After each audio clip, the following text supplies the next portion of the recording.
Vinícius Bueno. Tudo bom, Vinícius? Boa tarde a você, bem-vindo ao Seleção.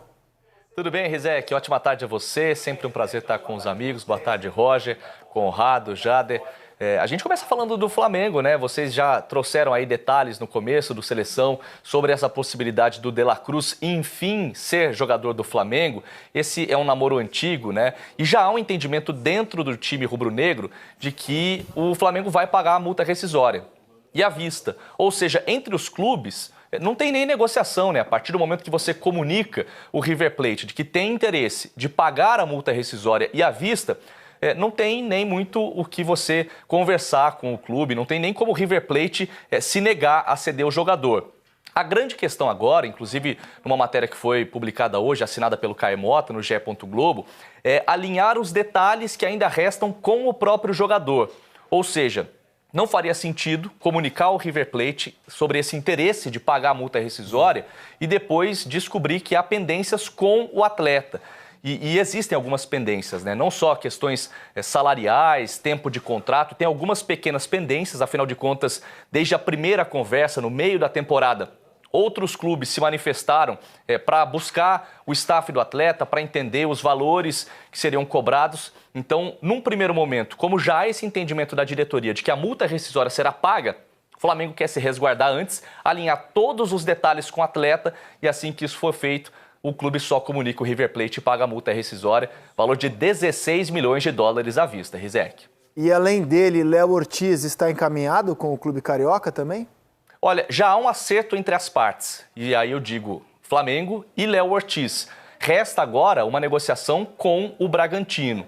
Então, se a gente for colocar esses dois jogadores, a negociação envolvendo o De La Cruz ela é mais simples, porque é uma negociação diretamente com o jogador e o pagamento da multa rescisória. Com o Léo Ortiz, o entendimento já há com o atleta, mas aí os clubes precisam se entender. Num primeiro momento já foi feita uma proposta, 5 milhões de euros, e essa proposta foi prontamente recusada. O Flamengo já sabe que a pedida de contraproposta está ali na casa dos 6 milhões e meio de euros, até 7 milhões, e há o entendimento de que o jogador vale esse preço, né? Então os clubes estão conversando, e tem um detalhe interessante, o Léo Ortiz hoje, ainda de férias, ele abriu mão ali do período dele de descanso para entrar em contato com o Diego Serri, que é o executivo de futebol do time de Bragança Paulista, para reforçar o desejo dele de vestir as cores do Flamengo e para pedir que o clube seja mais flexível. Então, com o Léo Ortiz entrando na jogada e falando diretamente com o Bragantino, tudo está caminhando para que De La Cruz e Léo Ortiz reforcem o time do Flamengo na próxima temporada. No pique, é jogador que chega para ser titular do Flamengo, Léo Ortiz? Vai brigar por posição. O Fabrício Bruno e Léo Pereira estão muito bem. Eu acho que seria titular, mas não é fácil, não. O Flamengo está com a zaga que está... Principalmente o Léo Pereira, que é o canhoto, joga pela esquerda, o Fabrício Bruno pela direita. Acho que ele vai brigar. Seria titular no meu time, mas não é fácil, não. Não chega, veste camisa, não, porque eu acho que está bem a zaga do Flamengo. Boa tarde para você, Bruno, para Mari, Mário Marra, Breiler e o Fã de Esportes. Estamos aqui em frente à sede do Flamengo na Gávea, enquanto o presente de Natal tricolor já está chegando aí. O Renato Augusto, que inclusive foi um ídolo aqui no Flamengo, né, teve uma grande passagem. A torcida do Flamengo está aguardando o seu presente de Natal, ou os seus presentes, né? Já colocou o sapatinho lá na árvore, está esperando o anúncio. Só que o Flamengo, por enquanto, não anunciou ninguém. São 3 as contratações iniciais que o técnico Tite pediu à diretoria rubro-negra, um meia, um zagueiro e um lateral esquerdo. O meia já virou novela, quase que do Natal do ano passado. É o De La Cruz, meia de 26 anos, uruguaio, do River Plate da Argentina, tem contrato até o final de 2025. O Flamengo vai ter que desembolsar à vista 16 milhões de dólares, 78 milhões e 500 mil reais, se quiser ficar com De La Cruz. Essa novela não acaba nunca, a torcida não aguenta mais.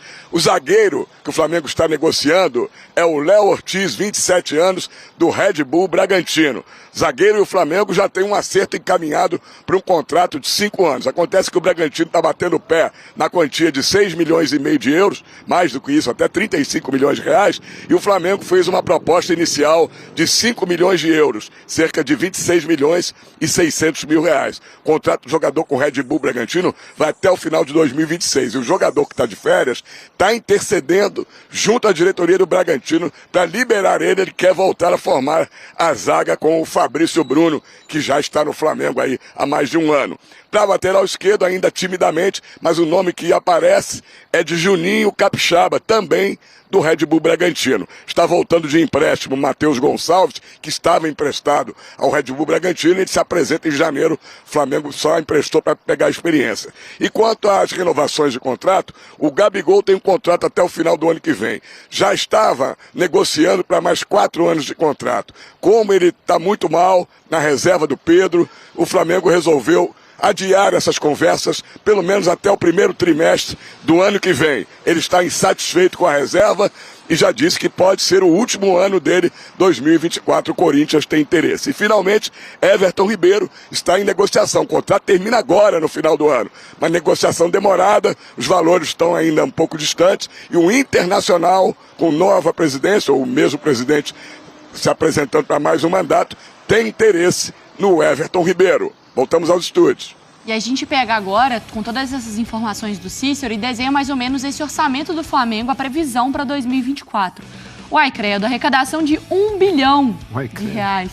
Sem transferências, hein, Mário Marra? Sem transferências. Gasto máximo de 160 milhões, o teto de contratações, e ainda considera o número, né, de venda, 107 milhões em transferências.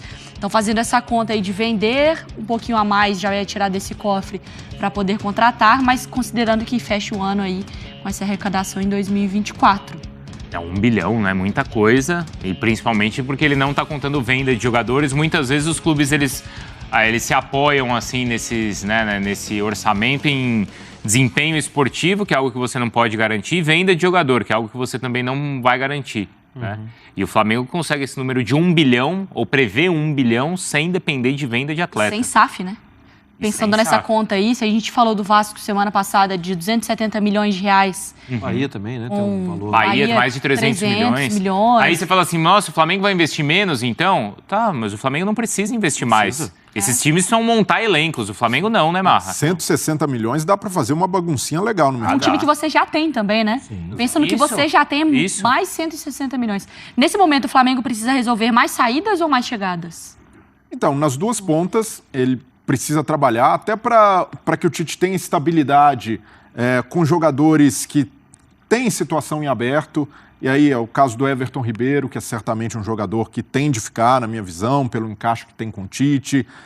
São prioridades do Flamengo. O Gabigol, para mim, precisa ser uma prioridade no Flamengo, mesmo que o Tite conte com o Gabigol inicialmente para o banco de reservas. É um jogador fundamental pela liderança, e resolver, tirar isso da frente, já tira especulação, já tira instabilidade da frente. E vejo também que no mercado há carências no elenco. Que o Flamengo... Bruno Henrique, desculpa te interromper, porque travou essa história. Não houve um anúncio oficial de renovação. O Flamengo não fez um anúncio, né, do Bruno Henrique. E tanto o Bruno Henrique quanto o Gabigol já tinham conversas encaminhadas de renovação. Os pontos já estavam bastante avançados. O que falta agora é retomar. E vejo que esse é o período, dezembro, janeiro, para o Flamengo sentar com todo mundo, resolver. E falando de mercado, há sim carências, o elenco precisa encorpar, o Tite sabe que precisa de mais um jogador de velocidade pela direita, eventualmente, além da renovação do Gabigol, de mais um centroavante como opção, para ser uma terceira opção ali na frente, e há também a necessidade... Mais um, Breler. Já tem Pedro e Gabigol. Mas precisa, não nesse porte, mas um jogador que possa, eventualmente, numa saída para a seleção, uma lesão, ser uma opção interessante para o Tite, porque ele gosta dessa função, ele usa bastante esse jogador. Mas aí é interessante porque esse ponto de Copa América. Também. Porque o Flamengo deve perder jogadores para seleções em um momento importante da temporada também, né? E é engraçado, porque aí fala de Arrascaeta e do De La Cruz, mas os dois também são convocados, né? Os dois, é verdade. Tem isso, né? E o Léo Ortiz foi convocado pelo Tite, no passado já, né? Léo Ortiz, que a gente precisa fazer se chegar no Flamengo mesmo, é uma ótima saída de bola, é um jogador que tem muito... Reta final do campeonato começou a fazer gol, né? Tem liderança e tem DNA. E aí eu falo com os mais velhos. A gente já fala de futsal aqui hoje. O Léo Ortiz é filho do Ortiz, que era um cracaço na seleção brasileira de futsal, que deu vários craques no passado. Você tinha o tênis dele, Marra? Do Ortiz? É. Tinha também. Eu tinha até do Borruga, sou mais velho, né? Mas jogou demais e o Léo Ortiz para mim, um zagueiro acima da média. Com a bola, tá? Em qualidade. E a gente viu no próprio ESPN Bola de Prata Sporting Bet, até o final ele disputou posição ali para entrar na seleção, né, Mari? E Cícero, você também trouxe pra gente, porque o Léo Ortiz, ele tem a vontade, né, de defender a camisa do Flamengo e tem conversado internamente com o Red Bull Bragantino para acabar com essa novela, né? É verdade, Mário. Ele está de férias em Nova York.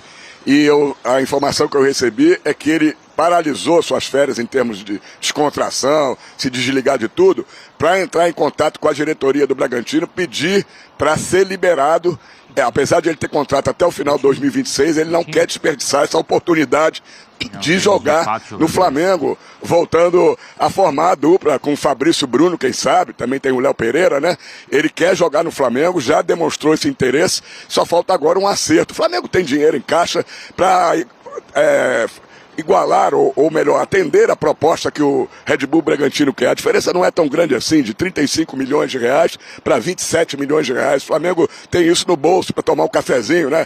Os 8 milhões aí. É só ter vontade de querer botar e fechar logo a negociação, mesmo se acontece em relação ao De La Cruz. Está se arrastando muito essa novela e o Flamengo já sabe que vai ter que pagar à vista os 16 milhões de dólares, 78 milhões e meio de reais. Então, desembolsa logo a grana, já deixa a torcida tranquila e já vai se reforçando para o ano que vem. Em relação às renovações de contratos que vocês estavam comentando aí, eu recebi uma informação que, apesar de não ter sido divulgado oficialmente no Flamengo, o Bruno Henrique já assinou o seu contrato por 3 anos com o Flamengo, se tornando o jogador mais bem pago do futebol brasileiro, com um salário em torno de 2 milhões de reais mensais.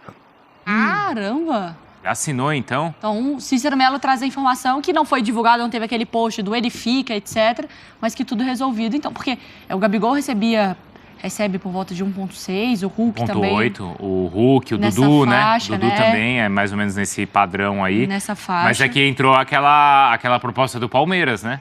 Caramba, 2 E o Bruno Henrique, vamos combinar, é outro patamar. Merece. Outro patamar. Imagina um salário de 2 milhões de reais pra ele. É quase que você ganha, não se faça de... É verdade. De humilde. É verdade. Mas aí tem o seguinte, né? Um contrato também de 3 anos. E é um jogador que, tudo bem, não tá no final da carreira, mas já tem uma certa idade que também passou por certas contusões, né? Foi cobiçado por outros clubes. Foi cobiçado, então. A cobiça fez com que o Flamengo aceitasse os pedidos, não foi, Cícero? Do Bruno Henrique. Eu acho que o Palmeiras entrou no negócio para obrigar o Flamengo a gastar mais, porque o Flamengo estava querendo renovar o contrato do Bruno Henrique por 1 ano só.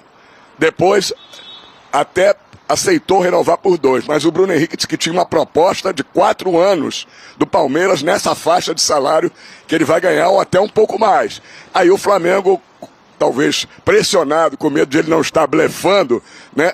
Vamos renovar logo. Imagina o Bruno Henrique para o nosso maior adversário a nível nacional. Então aceitou praticamente todas as condições que o Bruno Henrique impôs e o jogador tem que se aproveitar mesmo da situação. Está vivendo um grande momento, voltou de uma lesão voando, apesar de estar na reserva nos últimos jogos do Everton Cebolinha. O Flamengo ficou com medo de ele reforçar o seu principal rival no país. É que talvez seja a situação do Gabigol agora, né?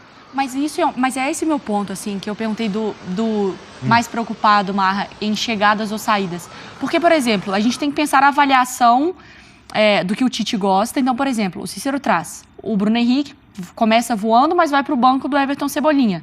Será que o Tite enxerga mais o Cebolinha? Só que aí é uma questão é o Bruno Henrique, é o Gabigol. Sim.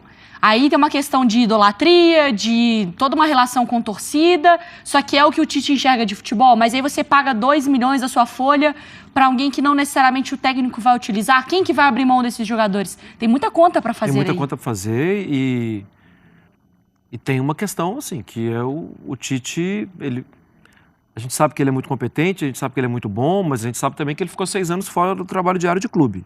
Na reta final do Flamengo, ele entregou um Flamengo melhor do que estava anteriormente. Sim. Mas ele não entregou um Flamengo irresistível, até porque nem deu tempo para isso. Mas uma coisa que é natural do futebol brasileiro, já ele vai ter cobrança. E essas encruzilhadas, tipo, o Gabigol sai, se sair, for pro Corinthians, o Bruno Henrique renovou, fica no banco, essas encruzilhadas elas precisam ser rebatidas com 3 pontos. Vitória, consistência, porque isso é o que garante o Tite, não é o currículo. O Tite é ótimo treinador, mas o futebol brasileiro é muito chato. E não estou falando do Flamengo, estou falando de todos os clubes brasileiros. Sim. As torcidas, as redes sociais são chatas. E se os caras não tiverem muito alicerçados, e especialmente se o treinador não estiver entregando sempre, isso dá ruído. Sim. Isso é chato. Gente, em algum momento o Abel Ferreira foi questionado. O time caiu, tal, não sei o quê. Assim, em algum momento isso não pode acontecer. Isso aconteceu com o Tite no Corinthians, em algum momento. Sim. Aconteceu com diversos treinadores. O Muricy, tricampeão no São Paulo. Infelizmente, o futebol brasileiro é chatinho. E às vezes a responsabilidade é até da diretoria, né? Também. Respinga no técnico, né? Porque é o dia a dia, né? Eu acho que ele vai ter habilidade para segurar essas coisas, porque essa talvez seja, fora do campo, a maior virtude dele. Ele é um cara de boa conversa, os caras gostam dele, ele olha no olho do jogador, tal. Eu acho que ele vai ter habilidade. Mas são situações que não são assim tão simples. De perder um jogador importante, de colocar um jogador importante no banco. Mas é o que ele já fez no final da temporada passada e que talvez ele faça mais vezes. Então, ele fez, por exemplo, com um cara que ele gosta muito, que é o Everton Ribeiro. Ele levou para a Copa o Everton Ribeiro. Só que agora, ao mesmo tempo, o contrato dele está terminando e a gente vê o Flamengo, ele não é mais ponta, ele joga pelo meio e, ao mesmo tempo, você vê que o Flamengo está buscando De La Cruz e também está buscando um ponta. E aí, não vai renovar com o Everton Ribeiro? Será que esse é o recado, Breiler? Não, eu não condiciono a chegada do De La Cruz a uma possível saída do Everton Ribeiro, porque o De La Cruz é muito versátil. Um jogador que pode jogar como um segundo volante, com liberdade, até aberto pela direita, já jogou na seleção uruguaia. Não, igualzinho o Everton Ribeiro. Tudo isso é igual ao Everton Ribeiro. Não, então, mas para o Flamengo é fundamental ter essa profundidade de elenco. E eu vejo que o Everton Ribeiro não vai ser mais o jogador de 19, 20, 21, ou até mesmo 22, titular. Jogador com esse status. O status do Everton Ribeiro hoje, no Flamengo, é de jogador que vai ser opção. Utilizado alguns minutos, eventualmente titular. E nesse sentido, eu vejo que ele se encaixa bem. Mas aí você vai renovar por mais 3 anos. Não, mas aqui... Aí ele sabe que o Bruno Henrique já se tornou o maior salário. Que o Gabigol tá pedindo não sei quanto. E o Everton Ribeiro tá no mesmo patamar desses caras. O salarial entra nessa conta de arrecadação, né? Então. Do que sai, do que entra, né? Fala, Cícero. Só um detalhe aí nesse papo que vocês estão falando de folha salarial. O Everton Ribeiro, se renovar, vai ser só por um ano, como o Flamengo fez no último contrato do Felipe Luiz. Então será só por um ano, talvez com uma opção para um segundo ano. Agora, pelo que eu apurei, a folha salarial do Flamengo no momento está em 25 milhões de reais mensais, a folha só do futebol. A se confirmar esse valor aí que me foi passado de quase 2 milhões no salário do Bruno Henrique, ele ganha quase 10%, vai passar a ganhar quase 10% do total da folha salarial mensal do Flamengo. É muita coisa, hein? Eu estava pegando aqui a idade do Everton Ribeiro. Ele tem 34 anos, mas ele faz 35 no início do ano, em abril. Então... Não, mas se é um ano de contrato, aí eu acho que a história é diferente. Mas também passa muito pelo jogador, né? Às vezes ele quer, talvez, já pensar em encerrar uma carreira, ou às vezes quer ambição para jogar mais 2, 3 anos. Às vezes ele quer ser titular em outro time. O próprio Cícero trouxe a questão do Inter. Eu sempre falo também o Cruzeiro, a relação que ele criou com o Cruzeiro, né? Acho que se ele sinaliza que ele está livre, não acho que o Ronaldo... Eu não ouvi de ninguém do Cruzeiro, mas de amigos... Da relação da torcida, né? Partindo muito mais disso.